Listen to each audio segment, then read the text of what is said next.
Kelly, it looks like it's going to be a weekend where if you're heading out early in the day, pretty nice. Later in the afternoon, might want to just stay inside. It's going to be very toasty out there today. And as far as what we're going to be seeing in your Friday forecast, temperatures that aren't as hot, but still above average. Now we're going to have sunshine on the way and dry conditions, and then temperatures rising as we head through the weekend. In fact, the latter half of this weekend, much hotter than what we're seeing out there this afternoon. As far as what's going on as you're getting ready to head out the door this morning, we have temperatures hovering between the 60s to lower 70s in the valley and foothills right now. Temperatures mostly in the 40s to 50s in our mountain zone. So the temperature trend for overnight lows is fairly similar to the last several days. Not much of a change of pace.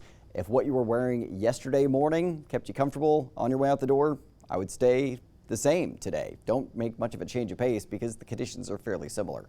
Winds out of the east early on today, not very strong, but you can see in the afternoon we'll see another round of south winds picking up. They won't get as strong as they did yesterday, but briefly they will get a little breezy in the evening hours. You can see by 9 p.m. we have gusts up to 25 miles an hour out of the south.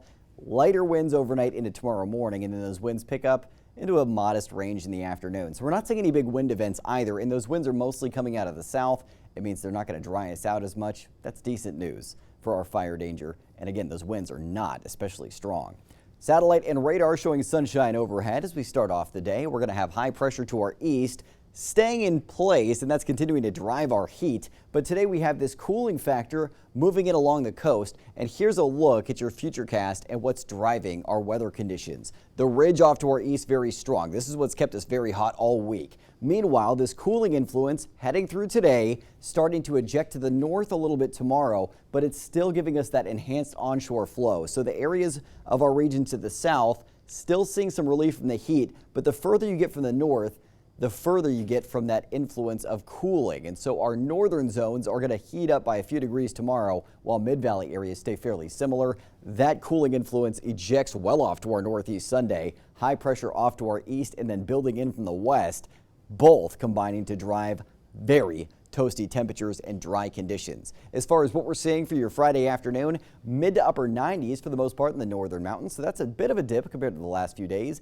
Mid 80s to lower 90s in the Sierra, foothills in the mid 80s to mid 90s as well. And if you're in the valley, we are still projecting to end up in the triple digits across the board. We're just a little closer to the century mark. 103 degrees for Redding, 102 degrees for Red Bluff and Corning, 101 in Chico, and 103 for Orrville. So it's still toasty today, but again, the heat won't be quite as oppressive as the last few days. Your Storm Tracker 7-day forecast for your weekend's always in view. Chico, a carbon copy tomorrow of what we're really seeing out there today, but a little cooler for the morning.